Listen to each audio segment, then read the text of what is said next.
A brand in the future can only compete with its experience. Nothing else. Everything else will be a commodity. Welcome to the Shipping Podcast, where I meet interesting maritime professionals sharing their passion for the shipping industry and their everyday job. I am your host. My name is Lena Gothberg.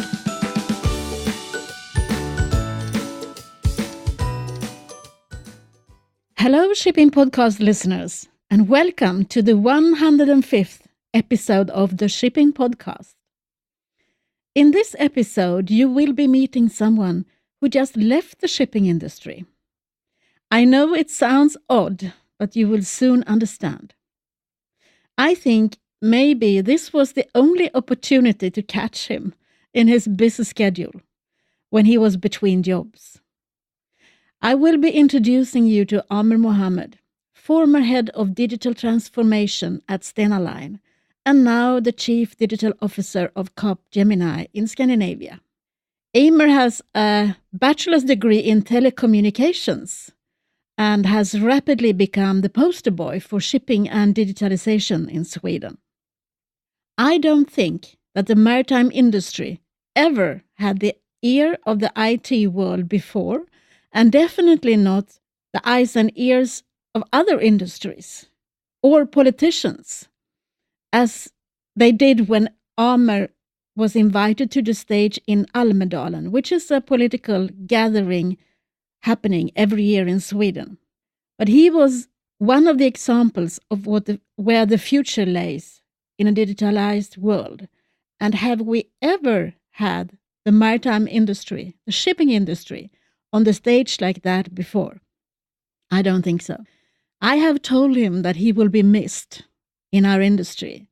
We need him as a fixed star. We don't have many others at the moment. But he has promised me that he will keep one toe in the maritime water also in the future, so we'll see when we will hear from him again. I will not keep you from this refreshing view of our industry. Here is Amer Mohammed for you. Welcome to the Shipping Podcast. Could you please introduce yourself? My name is Amer Mohammed, and up until 2 weeks ago, I was the innovation manager for Stena Line. And what is your background? My background, yes. So I am a programmer by heart and a hacker, basically. I took my degree in computer science in 2001, I think it was. And I don't know if you remember 2001, the IT bubble just burst. So I worked with handing out newspapers. You remember those free newspapers? We have still today Metro, but back then we had City and .se and all those. Yeah. And I was doing that for 6 months, and then I heard something about wanting some kind of technical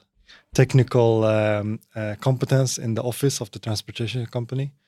So I went there, talked to the guys, and 6 months later I started a company in Switzerland based on what we did together. And we created basically the first web-based distribution system for free newspapers.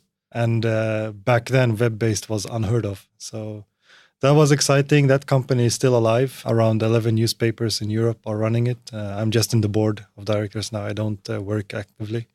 After 6 years in Switzerland, I moved back to Sweden. For some reason, I wanted to create a transport company. I don't know why. I just had that idea. So I did that for a year. Then I was bored of that. And then I wanted to become the champion in World of Warcraft, you know, the online game. So I did that for 2 years, became number 4, I think, as a top player.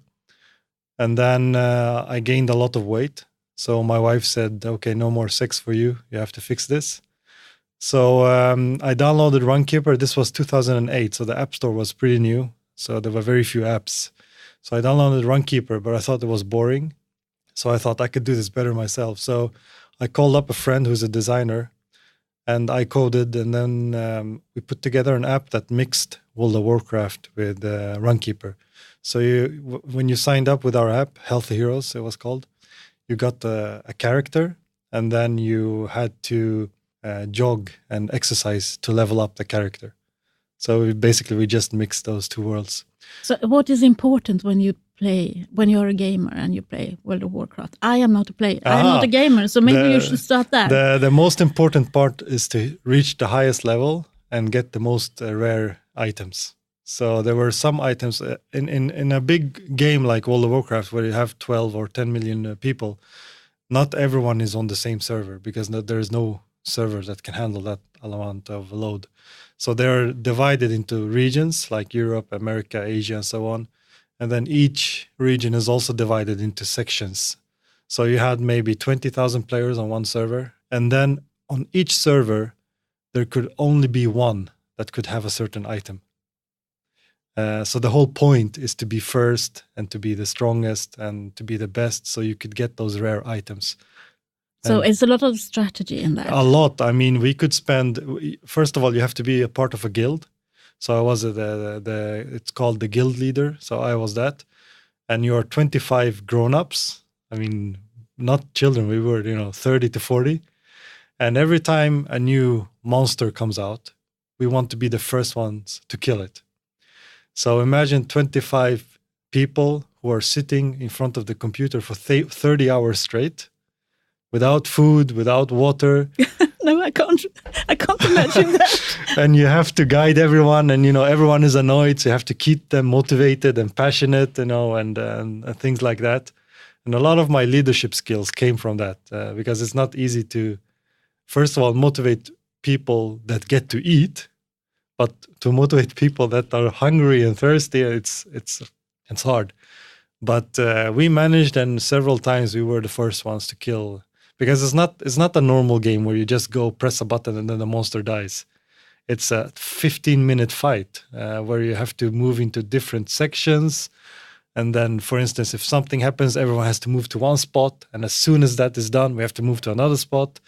And then we go to the third spot. And there's a certain ability that someone in our group has and has to fire it off at the right moment. Otherwise, we die, things like that. So it's a lot of strategy involved. I can see on you that you loved it. Yeah. I mean, I was really passionate about it, and every time something happens on the server, it gets logged. So if someone moves to X, or someone does this, or an ability comes from a monster or from ourselves, or whatever it might be. So every time we die, we go in, we fight for. If it's the first time, we go in, we fight for 10 seconds, then we die. Then we take out the logs. We analyze what happened. Okay, this was magic damage. Okay, who can protect us against magic? Yeah, this guy can. Okay, pop your shield at 10 seconds. So we go in, he pops his shield, or she, and then we survive until 20 seconds. Okay, what happened now? This time it was fire damage. Okay, who can protect us against fire damage? No one. Okay, then we need to buy armor that can protect us against fire.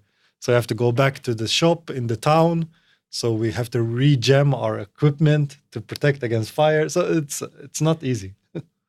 I can see a lot of analogy in that sort of. With what I do today. Yes.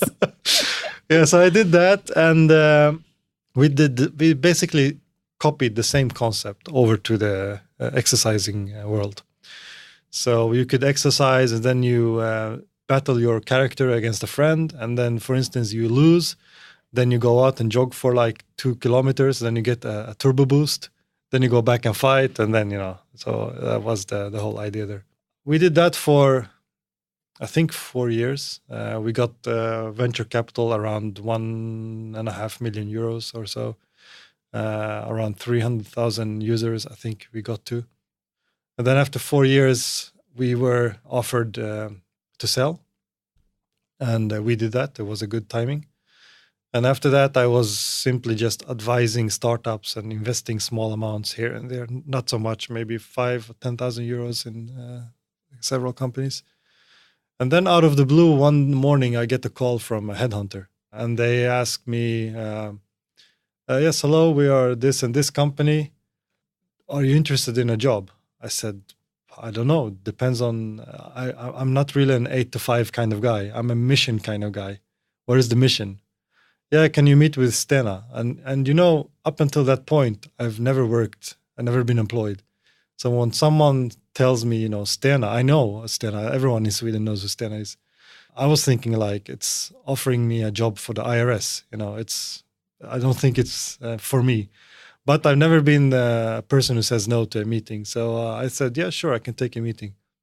And now in hindsight, I know that I was very, very arrogant at that meeting, the first meeting I had with Stena, the IT boss, and some people from Stena Line and so on. I met with many people. And I was, I just had some money. I didn't need a job. And I know big companies and their problems. So I just told them that everything you're doing is wrong. You're doing it the wrong way. And in the startup world, we also talk about something called runway. And this is how much money you have left. You also have a runway, but the difference is that you don't see the end, but it's there and it's coming, but you don't realize it now. So everything you're doing is just wrong. It can be things like they have an IT department.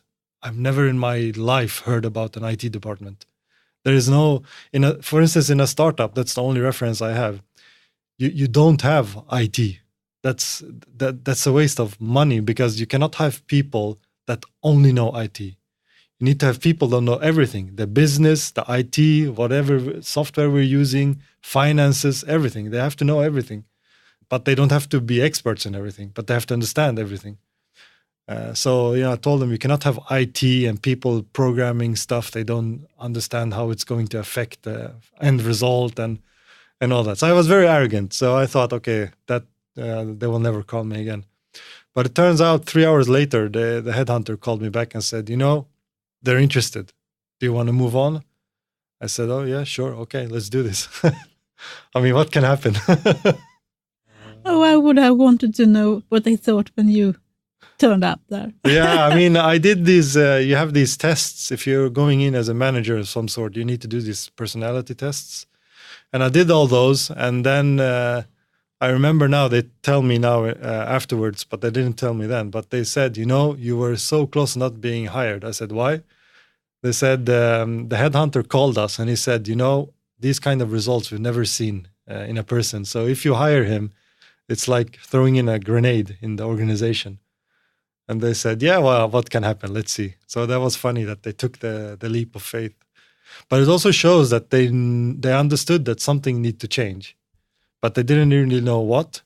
And me neither. I didn't also know what. But together we figured it out. So I started there at IT first, even though I don't believe in IT and so on. But I said, it doesn't matter as long as I can start somewhere. And I think in the first couple of weeks, I sat down with a developer because he was doing something cool on the screen. And I said, oh, this looks cool. What are you doing? Yeah, I'm moving this part to that side. Oh, okay, cool. Why? Yeah, because it says so in my task list. Yeah, I understand that. But why? What's the problem you're solving? I don't know. It just says in my Excel sheet, this is today's task. And I am allowed to spend 1.5 hours on it. What? But why are you doing it? What's the problem? I don't know. Okay, what's the result you're expecting? I don't know. Okay, how does success look like? I don't know. And I was totally baffled. I was thinking, how can a company making so much money in a startup? We had no money, but we knew everything, exactly everything. When you enter the page, where is the mouse? What keyboard are you clicking on? Even in some cases, we were measuring, eyes. Where are they looking? How often do you click? If you click 2 times, is it more likely to buy than 3 times? Or if you stop in the second step in the funnel, how likely is it that you go to page X then instead of Y? We knew everything. And I was thinking, if you make 12 billion, then you must have one person in every people's home looking at them as they're browsing the site. But they didn't know nothing. And I was surprised about that. So I sent an email to Jari Virtanen. Today he's the transformation officer, I think. And I said, basically, he tells jokes about this today. But I just said, my name is Amer, you need to meet me. And he wanted to know, okay, what kind of guy is this? So I met with him, I showed him a presentation, and I'm very good in presenting stuff that makes people excited. So I showed him a world, what could be, and his jaw just dropped. And he said, okay, why are we not doing this? I said, yeah, okay, let's do it. So very early on, they have this Svärforum, Stena Svärforum, where every company from the Stena Svär, yeah, is presenting. And I know that the year previously, before I started, Stena Line had sort of disappointed Dawn because they had nothing to present that was, visionary or. And Dawn is the owner of the company. Yeah, exactly. Yeah. Mr. Dawn Sten Olsson, who is the owner of the whole Svär. So Stena Line approached me while I was still at IT, and they asked me, can you present for us this year? I said, yeah, sure, but I'm not going to tell you what I'm presenting then. And of course, back and forth, but eventually they trusted me. So I presented this concept of, this was 3 years ago. So what I did is I launched a concept I called an AI, artificial intelligence. So this was before it became this buzzword. And I said, we are collecting all the data in one place, and we're building a machine that will, within 10 years, control all Stena companies. Not only Stena Line, all Stena companies. Why not shoot for the stars? And I saw the IT boss, which was my boss back then. He was like taking off his glasses and rubbing his eyes and said, oh, shit, what did he just say? And then it felt like it was quiet for like 3 minutes, but it was more like 3 seconds. And then Don stood up, Mr. Don Sten Olsson stood up and started applauding. And of course, if the Godfather stands up, then everyone else has to do it. So it was a big success. So after that, Carl-Johan Hagman, who was still the CEO of Stena Line, then he called me, I think his secretary called me on a Sunday and said, can you be in the office? And I live in Skövde, so it's a 2-hour drive. So I said, yeah, sure. I mean, if Carl-Johan Hagman calls, you have to show some respect and come. So I went there and they said, yeah, we want you to come over to Stena Line and run the innovation department. I said, yeah, sure. Why not? So I started with that, and it wasn't really clear what I was supposed to do. But pretty early on, in a startup, or a big successful company, you always have a mission statement. If you want to transform a company, you always have some kind of statement that people can follow. So for instance, if Bill Gates, he had a computer on every desktop. Simple. Everyone understands, everyone in the organization understands what to do and so on. Or Steve Jobs, when he released the iPod, 1,000 songs in your pocket. Not 2 gigabyte or 16 hertz or whatever it is. No, 1,000 songs in your pocket. Easy to understand. That's what we're building. That's our mission. And the customer understands immediately.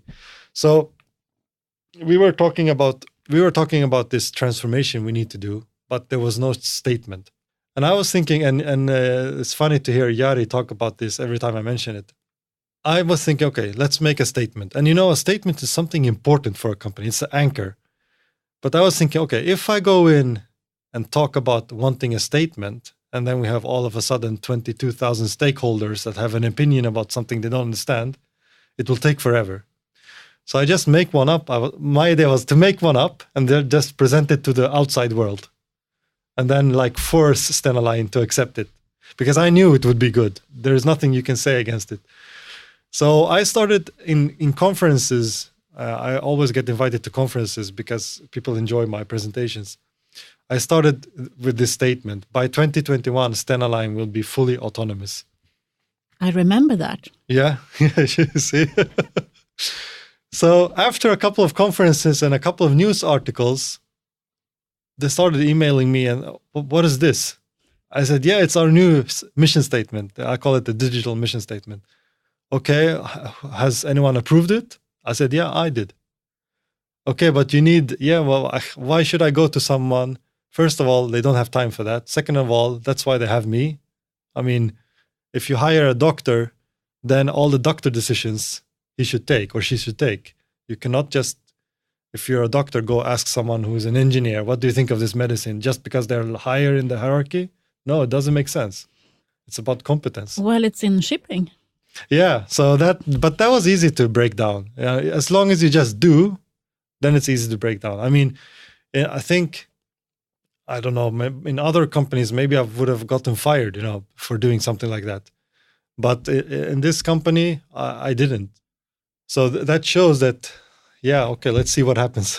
So it requires a lot of trust from the highest management and the board of directors and so on. So then I started explaining what does this mean, this mission statement, and why are we doing it. And that's the most important part, the purpose. How you do it, then you get smarter people than you to do it. Now we have the head of AI, Lars Karlsson. We have Rune Kleiberg, the digital strategy master, and so on. So how you do it, that's one thing. But you need, I spent almost 1.5 years just to explain why and what. So the what was easy. Yeah, we're doing everything we can to be autonomous. Okay, why? Are we firing everyone? Is that the point? No, because a brand in the future can only compete with its experience, nothing else. Everything else will be a commodity. So looking at technology and AI, all the AI solutions that Stena Line has built now, we haven't actually built them ourselves. They're open source projects from bigger companies like Microsoft, Google, Facebook, and so on. So it's nothing that we do ourselves. And that means that everyone will catch up because it's a commodity. AI is a commodity. It's just that we had the foresight to do it maybe 18 months before everyone else, but everyone will do it. It's a certainty. So, but the only thing that, at least for the coming 30 or 40 years, will not be a commodity is the experience with the brand. What happens in 40 years, I don't know. Who knows what AI can do in 40 years. But today, and for the foreseeable future, the experience is what you can control. And we cannot hire double the amount of employees just so that they can focus on the experience. We have to take what we have and automate everything that is not rewarding as a work, and that the calculator can do better and faster, so that our people can focus on the experience. And that's the only thing that matters: the employee experience and the customer experience, nothing else. And how was that received? I think, looking at Stena Line today, very well, because it's hard to argue against that. It's like, no, we don't want to make it better for our customers. Of course we want. I mean, if you look at, in many scenarios, Stena Line has the competitor line next to their own line. And you cannot go to the people standing in the competitor line and tell them, come to our side because we have the latest patches on our servers. Or we have 80 financial controllers. No, they don't give a shit about that. The only thing they want to know is, what can you do for me when I use your brand? We cannot compete on prices. They're already so shaved off, so it doesn't matter €1 here or there. They don't care about that. They want the convenience. They want the good experience. And it's not only competing within the shipping industry. No, it's competing against all experience. The experience that you can experience in a mobile or a smartphone, whatever is in that customer's smartphone, for the customer, it's the same thing. You're competing about time. Exactly, time and convenience. So if you can do a certain swipe in Snapchat and it saves a lot of time, then they expect the same thing in our app. Doesn't matter that Snapchat is in social media. We cannot have that argument anymore. Yeah, that's another industry. So the apps are next to each other on the same real estate. You are saying that the entire company should be autonomous in 2020, was that? 2021. Oh, so it's 3 years. What do you mean with autonomy? Because everyone in our industry is now talking about autonomous ships. So that's not what you're talking about. No, that's the easy part. That's not very complicated. It's more about, I'll explain it like this. In any industry today, especially the transport industry or the shipping industry, if a new actor comes into your domain, your market, you can be certain that they will be at least 50% more automated than you are from the first day. Then you're asking, okay, how? What does that mean? For instance, almost Spotify is much bigger than the whole Stena group, but they have less people in finance than we have. Why? Because they started using financial services that can automate a lot, while we don't. So just the fact that any new company starting today, they don't have a finance department. Why should they? You snap a picture, it goes somewhere, a machine reads it and bookkeeps it in the right place, in the right account. And then the only thing you have is basically a CFO, nothing else. So only there they will be 20% more automated than you are. And then you have a customer service. For instance, many in the shipping industry, they use these old Cisco systems and whatnot, while the new companies use Zendesk. It costs 1/10 less, and it automates a lot, and it aggregates a lot of channels. Chat, SMS, email, everything goes to the same. So things like that will do that they are 50% more automated than you are from the first day. And then they will, from the start, be more focused on the experience than you are. So you have, let's say you have 1,000 people in your organization and you're an old company. You have 4 that maybe works with customer experience. While Spotify have 1,000 people in their experience, 700 are working with customer experience. You cannot compete against that. And it's not, and they do that because it's not like, okay, we don't have a finance department, we don't have a big customer service department. That means we are in total less people. No, they just bring in more people to focus on the customer. They still want 1,000 people. Their goal is not to go down to 600. Their goal is to focus more on the right thing. So when I say automated, I mean all these things like bookkeeping, like customer service, like responding to simple emails, HR processes. One of the things Stena Line is doing now is using machine learning to forecast number of passengers. Previously, we did that in Excel. So things like that, you know. And I also know that you have developed a bot. Yeah, exactly. Yeah. So Stena, which is considered now, I think it was last month or so, we got a nomination for being the best bot in the world. And what that bot does is it handles all the simple things. You know, do I need to bring my ticket or print my ticket? Can I have my dog with me? Do you have toilets? You know, things like, do you serve vegan food? You know, things like that. 80% of our questions are that kind of questions. And it's questions through your website and social media, or? Yeah, so now it's actually, I quit 2 weeks ago, so I don't know when it's, I think they said in mid-November, they're going to release it to the web, Stena. She's already in TravelMate, our app, and she's also on Facebook Messenger. And the reason it's getting so much attention is that this is the first kind of bot that is built as a platform. So we don't care what the channel is, if it's Facebook Messenger or if it's the web, it all gets funneled through the same API call and platform.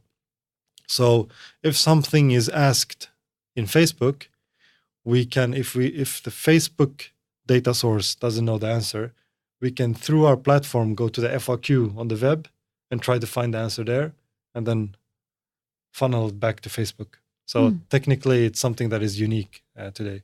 And also, again, it's not something that we built except for the platform that consolidates all the different services. We didn't actually build it ourselves. So the part that understands what you write, that's from Watson. It's like $9 a month or so.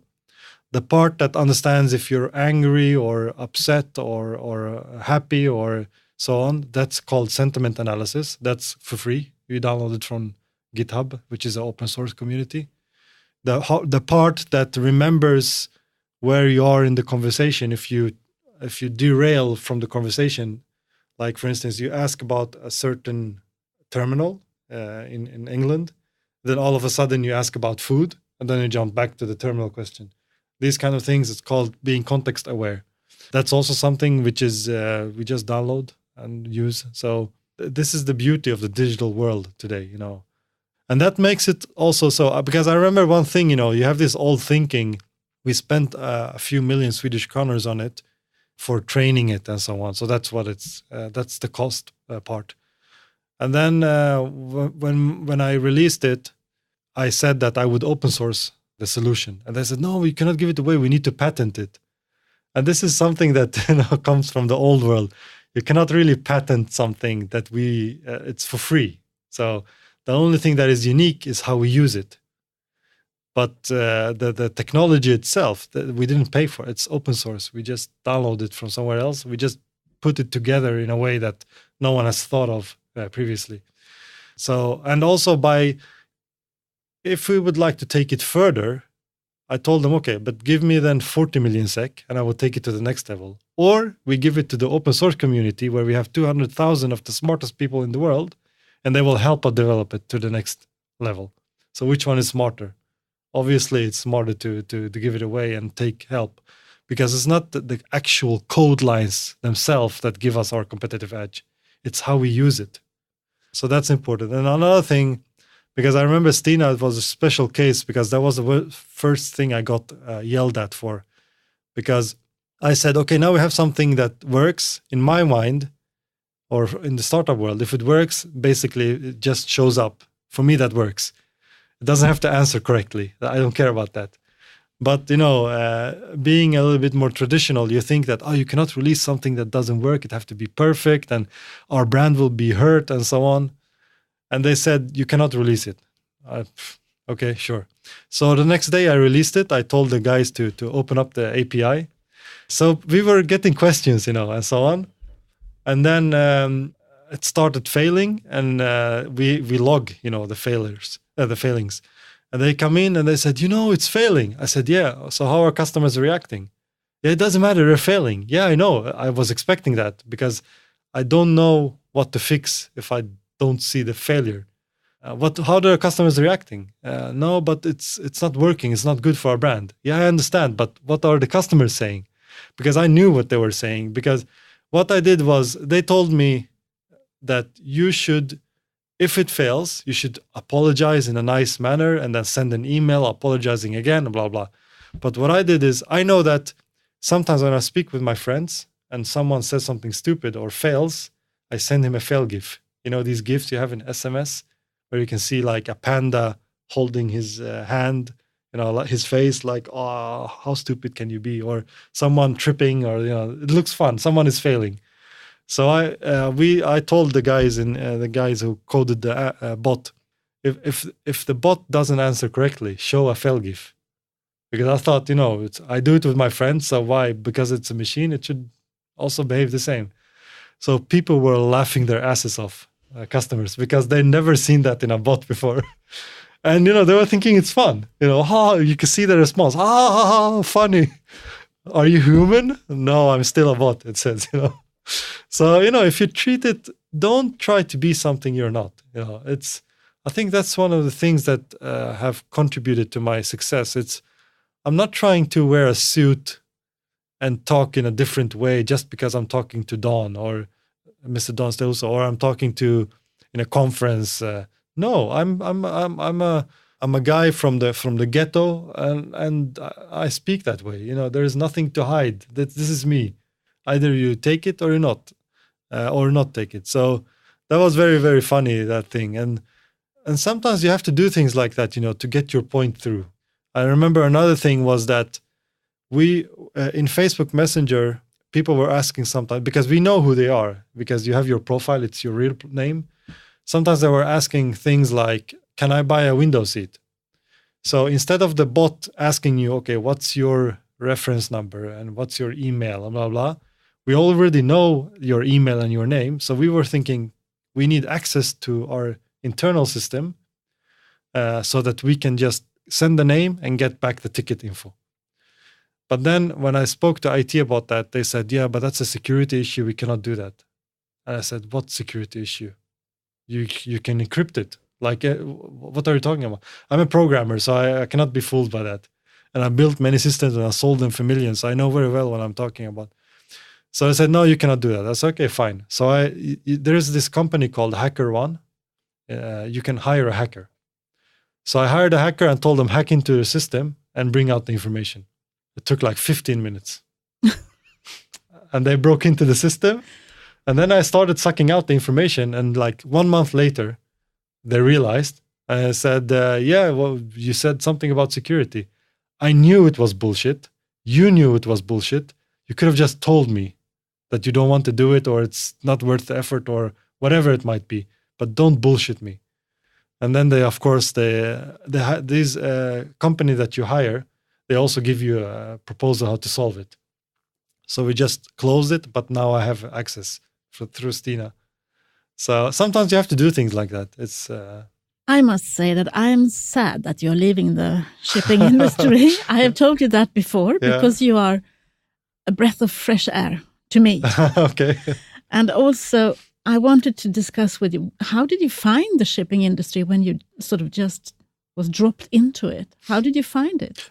I don't know. I never looked at it as a certain industry. I just see a problem and I fix it. And to me, it doesn't really matter if it's shipping or transport or social media or music or entertainment. I never even, very rarely I had the word shipping in my mind. It was just, this is a problem, there's a better way of doing it. That's all. Okay. Because you are so different from everyone else that I meet who is hired within a shipping company. Yeah. Or because I don't really, I don't even, they get angry at me for calling it a boat. And I say left and right, and it's supposed to be something else. I don't know the words, styrbord and something else. I don't know, and I don't care. The problem is the same regardless of what industry it is. We need to do it, but there is a better way of doing it. So if it's music industry or shipping, it's the same solution. I think it's got to do with, I don't know. I've been around for such a long time, and I learned at a very early stage that I had to know the lingo for earning the respect from the men in the industry. Yeah, I could see how it's different for a woman than a man, definitely. And I can see. I remember one of my colleagues, Magnus Usbeck. He was very angry one afternoon, and he got called into HR. And then I said, because he's my employee technically, but I don't really have that kind of leadership. So I told him what happened. He said, "Yeah, we were on the boat or ship this morning, and then I have this project leader who's a woman, a young woman, and then Magnus was frustrated because something was not being done, and then this project leader, she said, yeah, we have to do it, and we have to do it in this way, and so on. And then there was this older gentleman who was like an electrician, and he told her, in Swedish it's gumma lilla. I don't know how it is in translation. He tapped her head and said, yeah. It's a small mansplaining. Mansplaining, and he totally exploded on him and threw him out of the ship. And because both to me and Magnus, who's also my partner in the previous startups I had, this is such a different thing to us. How can you? We only care about what you can do for us, not what you believe or what you eat or what you have between your legs. I don't see how that can be relevant to your competence, because in a startup we cannot afford to think about someone's genitals. There's no time for that. No, I can understand that, and it shouldn't be in this industry either. Yeah, it's really strange. Look at Spotify. Look at one of the first founding members of Spotify. Most of them were female. Daniel Ek doesn't care. He really doesn't give a shit about who you are. Just your competence. That's all that matters to him. And this is the only way to think. Mm. But it also requires some sort of courage from the people who employed you and who and brought you in. Yeah. And that also means something, because then you are on the right track to attract the right people. Yeah. Because you bring in so much that no one even heard about before in this industry. And what we need. Yeah. I think we need it. Yeah.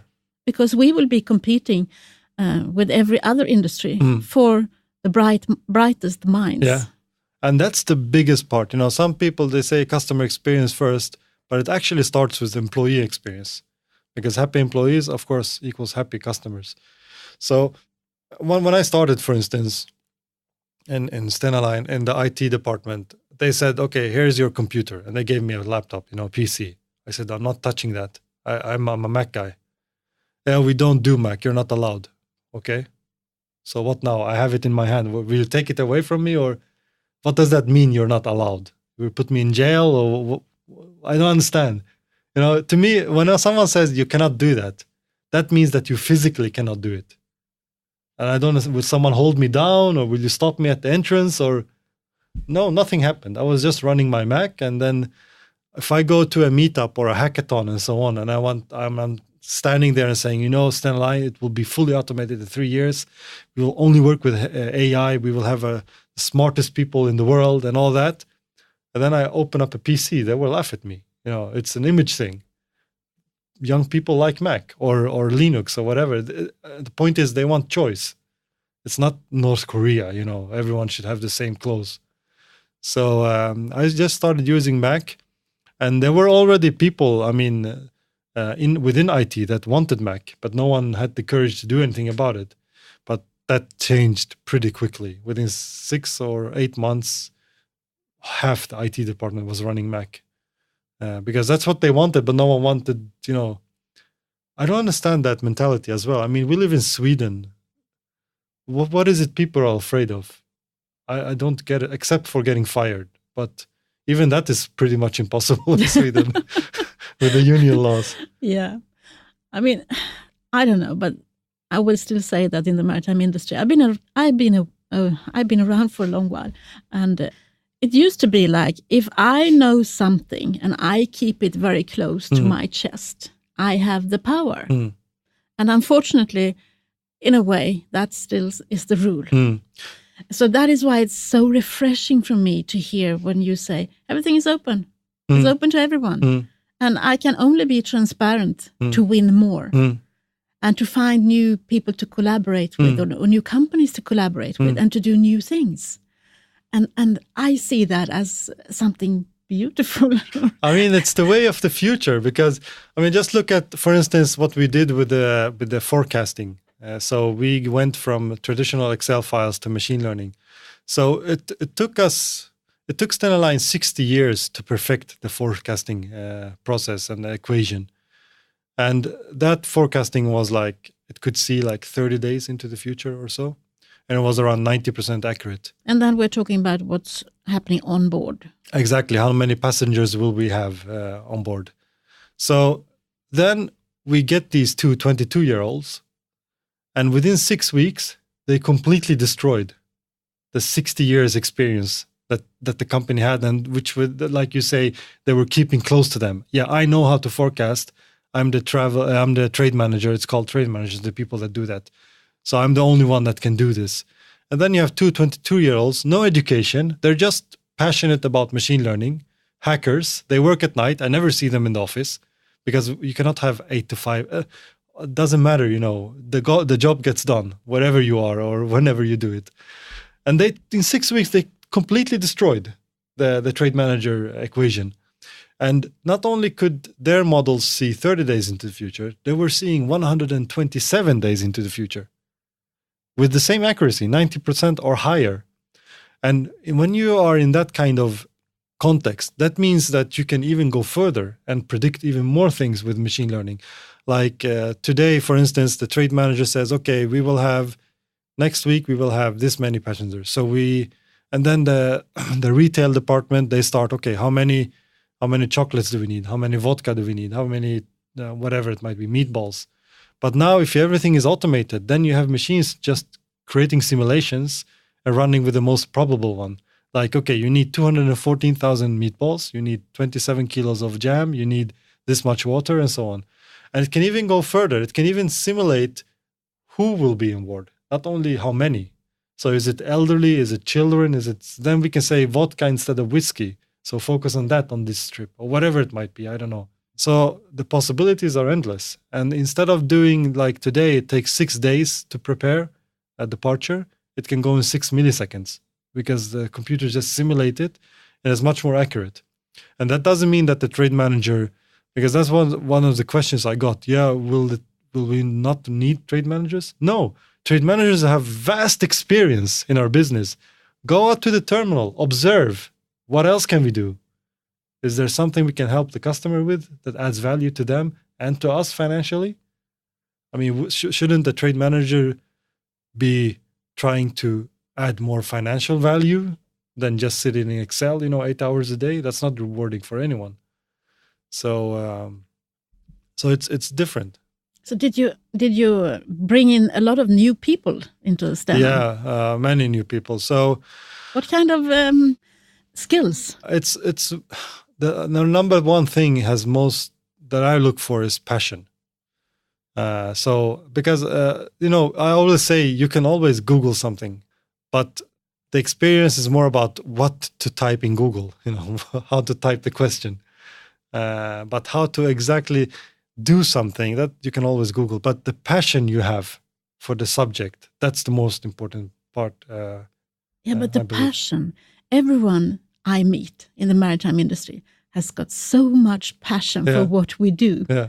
So what kind of passion are you looking for the new ones? This is more about technology-driven passion.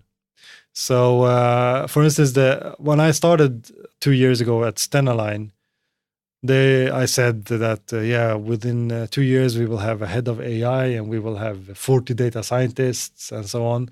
And they were all laughing at me. But now we have a head of AI, the only shipping company in the world that has it. And very few companies overall.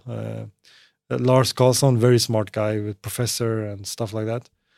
And then I think they're up to 14 data scientists right now, something like that. And these data science people, they range from 21-year-old up to 40.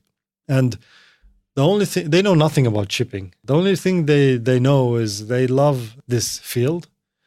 And given the data, they can do anything. It doesn't really matter. They don't care if it's fuel consumption or if it's forecast or if it's just data and pattern. Because we have a lot of data and previously we never catched that. Yeah, we never cached it and we never used it. And, me and Lars, we developed this concept of how the business of the future will look like. And we believe that all businesses will eventually become autonomous in the future. Just like within the car industry, every car will be autonomous.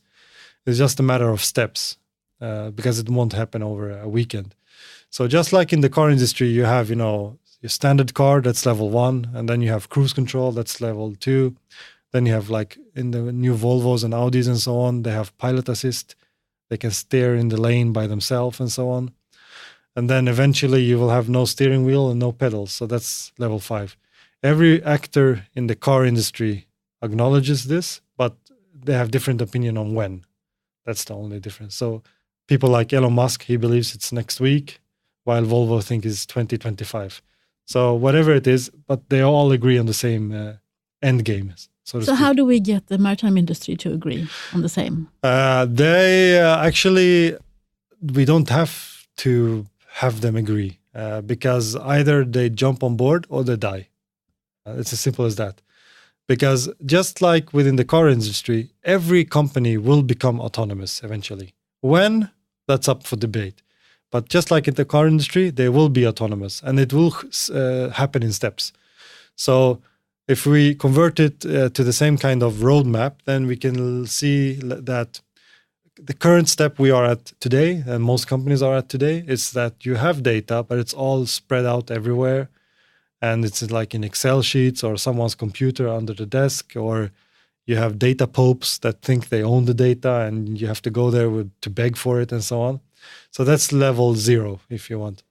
Level 1 would be, and this is something that Stena Line started, and this is the Pluto project I introduced at the Sphere Forum. That would be to collect all the data in one place, so it's accessible to everyone, not only internally, but also externally. So this work started 2 years ago. And this is the first step towards autonomy. Level 2 would be that you use machine learning as a support for your decisions. So that's what we do with the trade management process today. Instead of using Excel, we use machine learning to recommend us what is the number of passengers we're going to have next month or 2 months from now.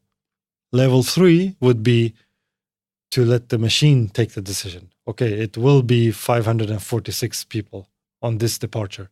So you will need 200,000 meatballs and this many Twix and whiskey and so on. So today we just get the recommendation, but we decide. But 1 year from now, we leave it to the machine because that's what we're doing right now. We're looking and observing. Is it correct most of the time? And if it is, and we have confidence in it, then we let the machine take the decision. So that's level 3. And then you have level 4 and 5, but that's further away. That's more about machines creating hypotheses about stuff. Why is it happening? And how could we make it happen any different? So that can be, for instance, let's say that you have a machine tracking what's going on social media. So, and one of the machines detect that there is a concert in Ullevi in 3 months. Then it can say, for instance, that in Kiel, you should do this market campaign towards this segment so that you can get people for this concert. But this is more like, we are testing it today, but it's really just silly tests. It barely works. But the Lars Carlson, who is the head of AI, he's in a group that is developing this kind of technology in Cambridge in the UK. So this is more like 5 or 7 years away. And then the last and final step is that you have these machines creating these hypotheses, but they also deploy it live, and we just observe. So, and I don't care about getting people on board. This is the future. Final. If you accept it or not, it's up to you. Either you want to still be alive, or you just want to milk your market for as much money as you can and go away eventually.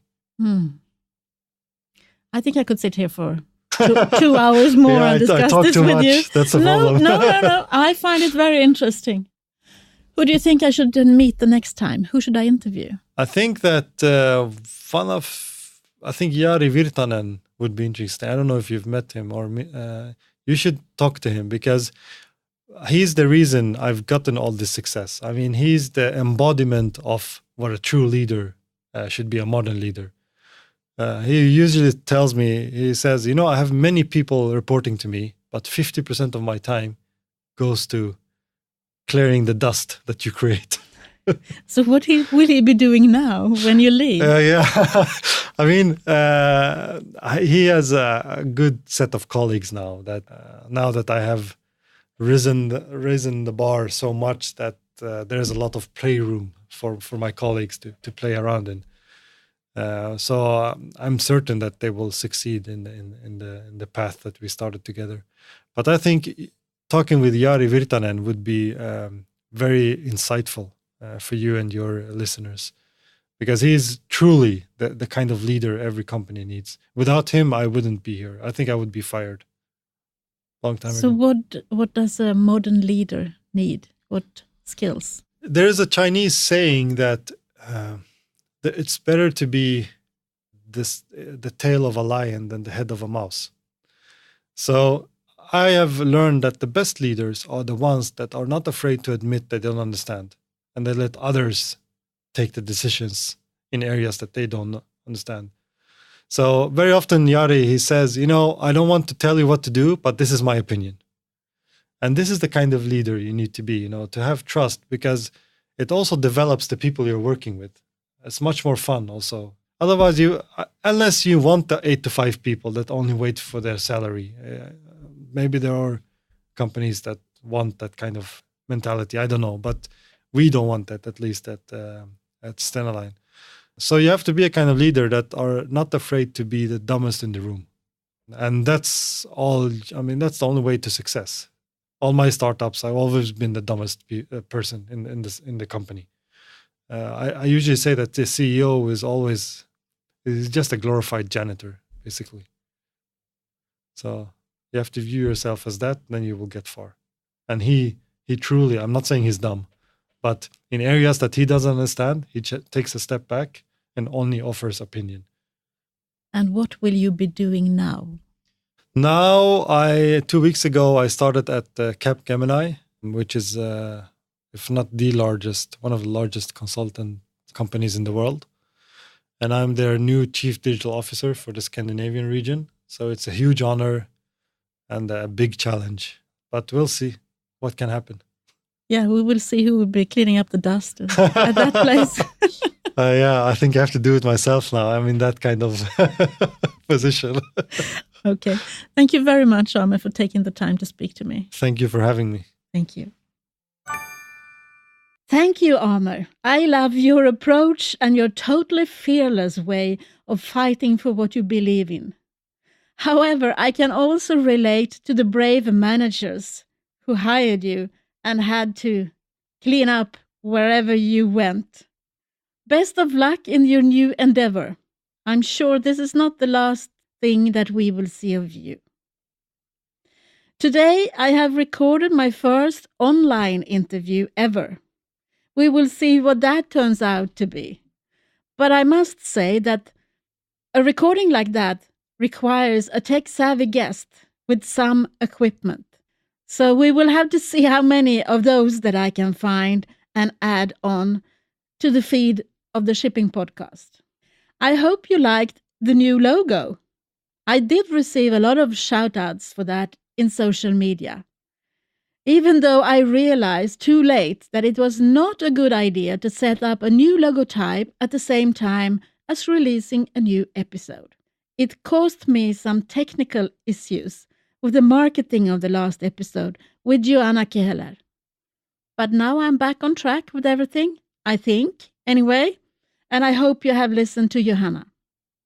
If you think you received at least $1 worth of value of this episode about AI, automation, and what the digitalized world would look like, also in the shipping industry, it would mean a lot to me if you would consider becoming a patron to the Shipping Podcast. You can do that at patreon.com/shippingpodcast. On that note, I will have to go. In the next episode, you will be listening to a wonderful young Norwegian woman who's also passionate about the shipping industry. Until then, see you in 2 weeks. From me to you, over and out. Thank you for listening to the Shipping Podcast. Don't forget to tell everyone that you meet that there is a Shipping Podcast available and that they should download it and listen to the maritime professionals who are sharing their passion for the shipping industry.